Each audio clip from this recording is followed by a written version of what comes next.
ઇજ્જતની જે કિંમત છે, ઈમાનદારીની જે કિંમત છે, આ રામાયણ મહાભારત ભાગવત આ ગામો ગામ કથા કરવાનું કારણ શું છે? આપ સાહિત્ય સાંભળવાની જરૂર શું છે? પ્રસંગ તો બહુ લાંબો છે, પણ શોર્ટ એન્ડ સ્વીટ આપને વાત કરી દઉં. રાવણ છે સીતાજીનું હરણ કરીને લઈ જાય.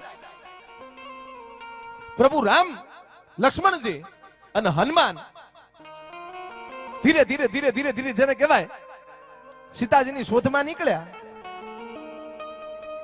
જતા જતા હનુમાનજીને આંગળીમાં પહેરવાની વીંટી દેખાણી, એટલે ઊંચી કરી લક્ષ્મણજીને આપી. લક્ષ્મણજીએ કીધું મારા ભાભી સીતાજીની, ચાલો આપણે આ રસ્તે આગળ જઈએ. હવે નિશાની મળી ગઈ, હવે જલ્દી મળી જશે મારી ભાભી સીતાજી.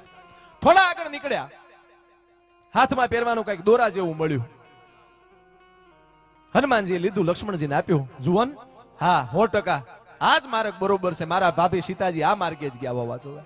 થોડા આગળ ગયા, પગમાં પહેરવાનું વિરમસિંહ બાપુ જોડું મળ્યું. ઊંચું કર્યું, હનુમાનજીએ લક્ષ્મણજીને આપ્યું. લક્ષ્મણજીએ કીધું 100% હવે હું ખાતરી છે મારા ભાભી સીતાજીનું જોડું છે, આ જ માર્ગે આગળ ગયા હશે.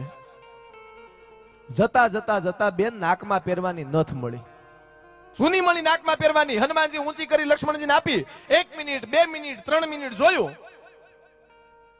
લક્ષ્મણજીએ રામને આપી દીધું કે તમને હુજતું હોય કયો, બાકી મેં જોયું હોય એવું મને નથી લાગતું.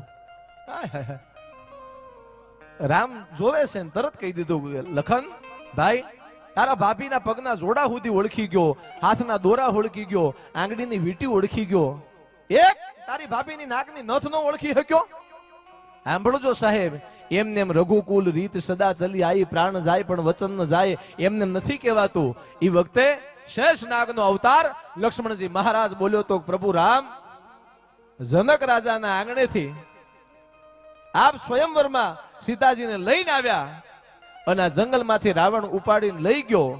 ત્યાં સુધી મેં કોઈ દિવસ ઊંચી આંખ કરી અને સીતાજીના મોઢા સામું નથી જોયું. મને કેમ ખબર પડે કે મારી ભાભી સીતાજીની ચૂની હશે, મારી ભાભી સીતાજીની નથણી હશે? આ ભાભી હતી.